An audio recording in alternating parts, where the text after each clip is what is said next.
Okay, so let us continue. We were talking about case 2.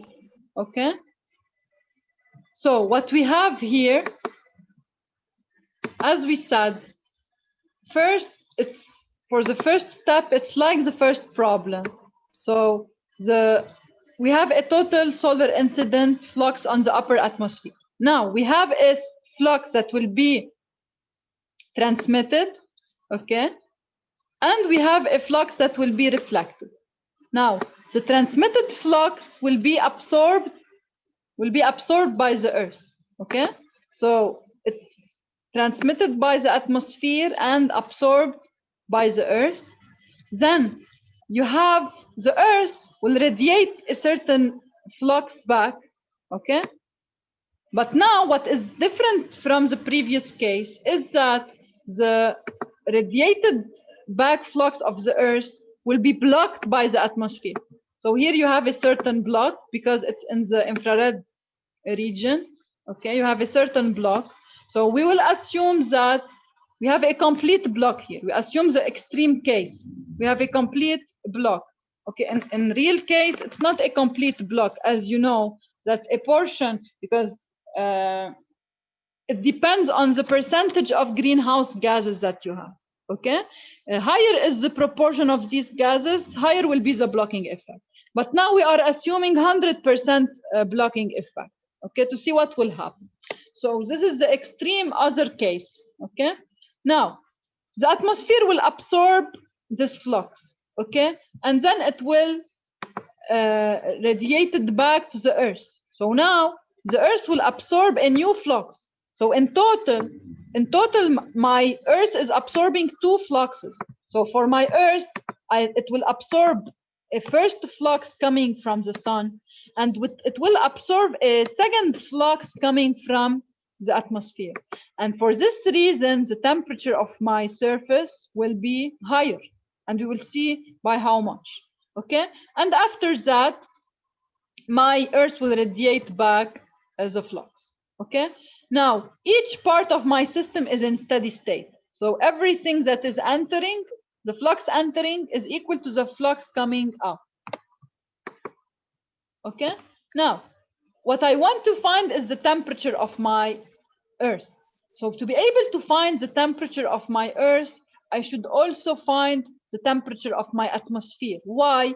Because here I have a flux coming from the sun and I have a flux radiated from the atmosphere. And you know that the radiated flux is depending on the temperature of the radiating body.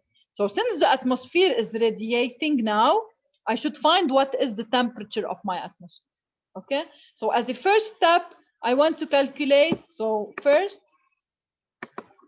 I should first calculate the atmosphere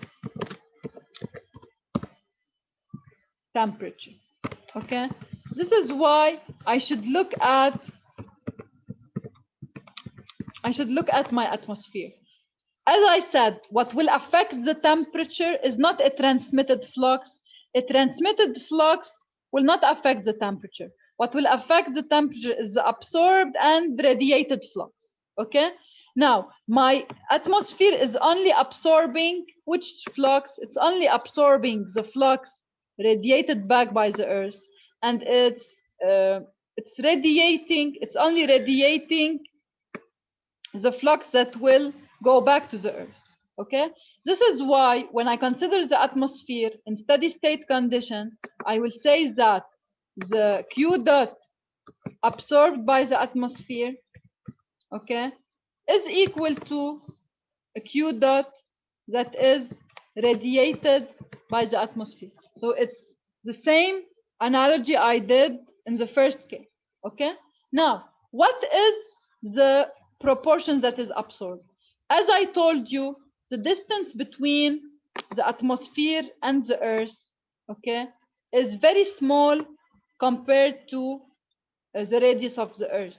Okay, so this distance here is very small compared to radius of earth. So here distance, I will write it, distance between atmosphere and earth is very small compared to radius of earth.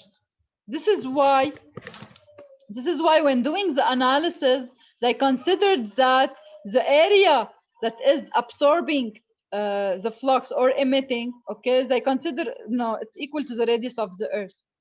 So here, as we did previously, okay, the absorbing area is equal to the cross-sectional area, and it's equal to the cross-sectional area of the equator, because we said that the distance between atmosphere and Earth is very small.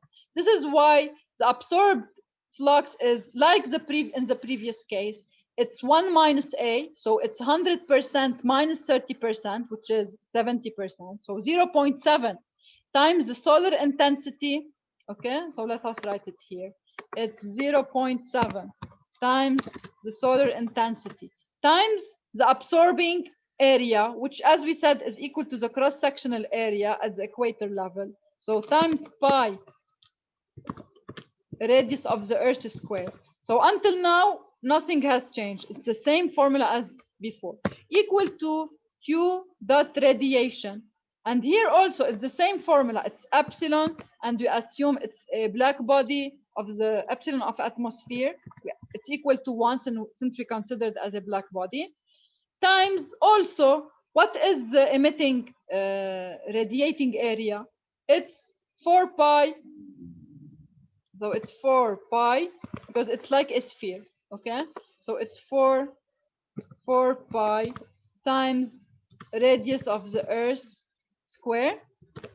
Okay, now times what? Times the Boltzmann constant times sigma times now T atmosphere to the power 4.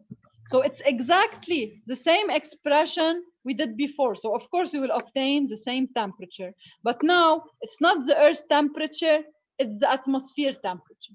So as a first step, we got that the atmosphere temperature will be minus 18.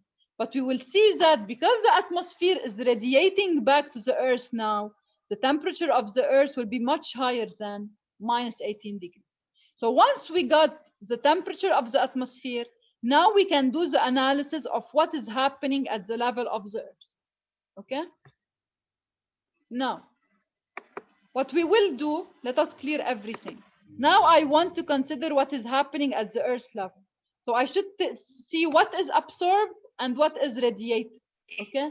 I have two fluxes that are absorbed. I have this one, which is due to the solar intensity that is transmitted to the Earth, and I have the one coming from the atmosphere. So in total now, Q absorbed is, if you want, I have two fluxes, Q dot 1, and I have Q absorbed 2. Okay, so Q dot 2, and I will put absorbed. A means absorbed. Okay, so I have two absorbed flux, and of course, due to steady state conditions, I will have two radiated fluxes.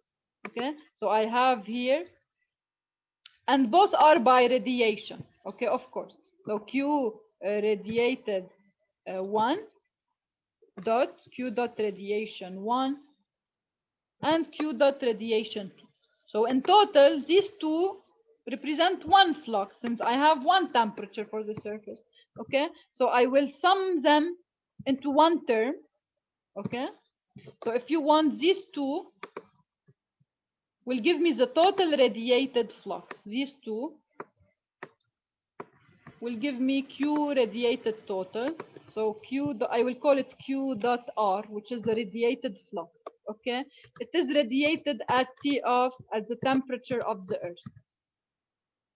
Now, if I want to put my steady state condition, what do I write? I will write that at steady state, total absorbed flux. So Q dot, if you want, Q dot total absorbed, okay, is equal to Q dot total radiated. Okay. Now, for the absorbed flux, I will divide it into two parts. QD1 absorbed plus QD2 absorbed equal to the total radiated flux has one expression. What is the expression? It's equal to epsilon, which is 1, times sigma, which is a constant, times what is the total area radiating? It's 4 pi, so times 4 pi times radius of the Earth square. Okay, times what? Times the temperature of the Earth to the power 4.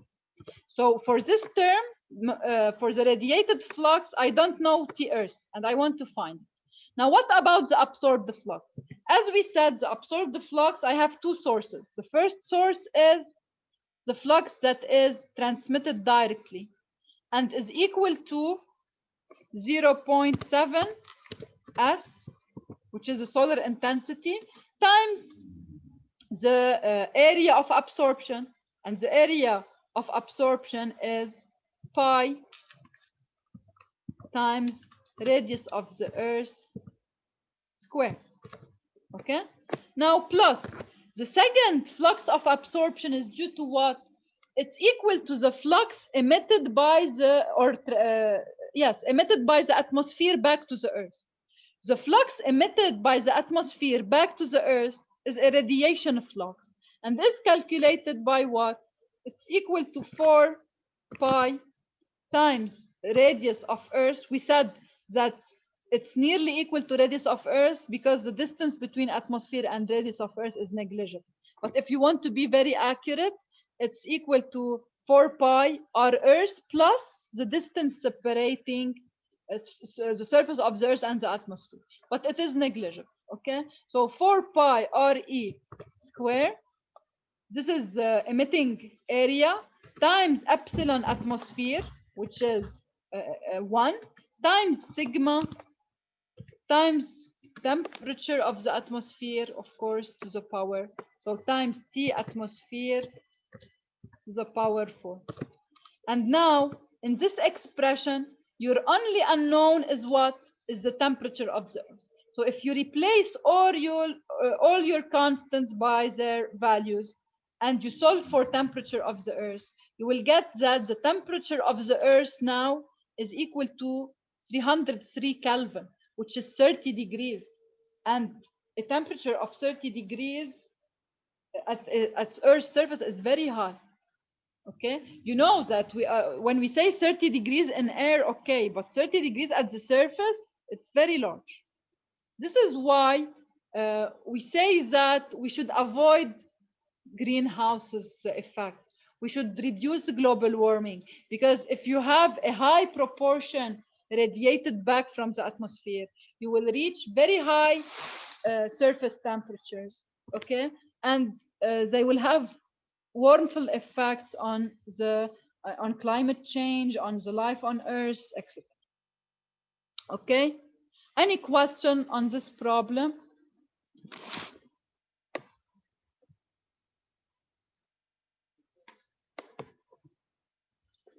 Okay, so please, what I want from you is to try to do the problems on your own, and I will correct all of the problems with you, but I want you to try, okay? Because sometimes when you try yourself, you can know what are the problems you can face in exams, for example. So in the next problem, I will just introduce it for you. You have a lot of empirical relation, but I gave you all the empirical relations you need in the problem, okay? So of course, in the course material, we haven't seen such empirical relations. But as I told you, you can face any new problem with given. So I can give you empirical relations. You should just know how to apply them. Okay? So try to do this problem to see how to deal with empirical relations. And we will correct this problem and the remaining problems next time. Okay? Thank Any you, Doctor. question before we stop? Okay, Doctor, thank you. No. Okay. So see you next time.